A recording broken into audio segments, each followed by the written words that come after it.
Okey, Assalamualaikum warahmatullahi wabarakatuh. Okey bang, kat depan mata kita sekarang ni ada sebiji van saya nak lepas. Murah sangat. Tapi nak tahu lebih detail pasal van ni, PM WhatsApp saya. So, tapi memang terus terang cakap van ni memang teruk. Tapi enjin running. Enjin memang terbaik. Enjin running. Body memang kena buat balik. Terus terang saya jual seadanya saja. PM saya lah. Boleh call saya kat WhatsApp saya. Van ni memang body memang cacar marbar bang. Bang.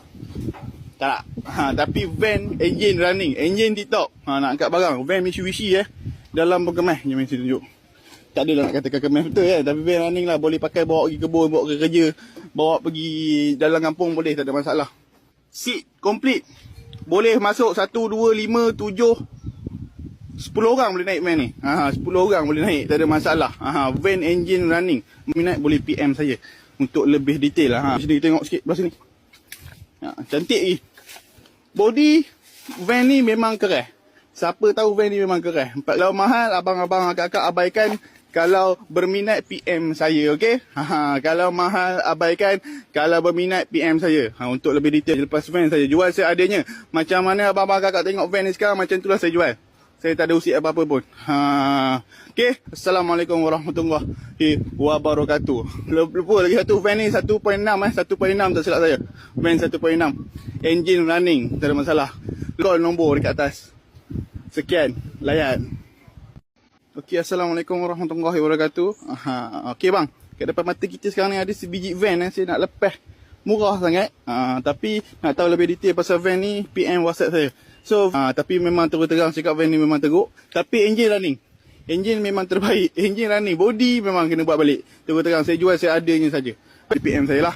Boleh call saya kat WhatsApp saya. Van ni memang body memang cacar marbar bang. Bang. Tak.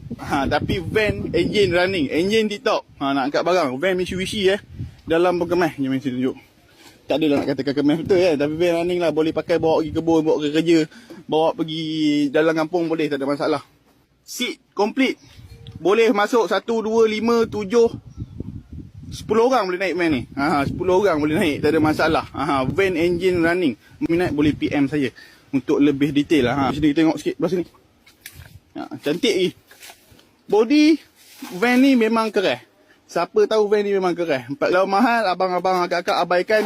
Kalau berminat PM saya, okey? Kalau mahal abaikan.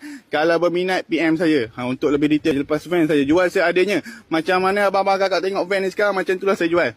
Saya tak ada usik apa-apa pun. Okey. Assalamualaikum warahmatullahi wabarakatuh. Lupa lagi satu van ni 1.6 1.6 tak silap saya. Van 1.6. Engine running.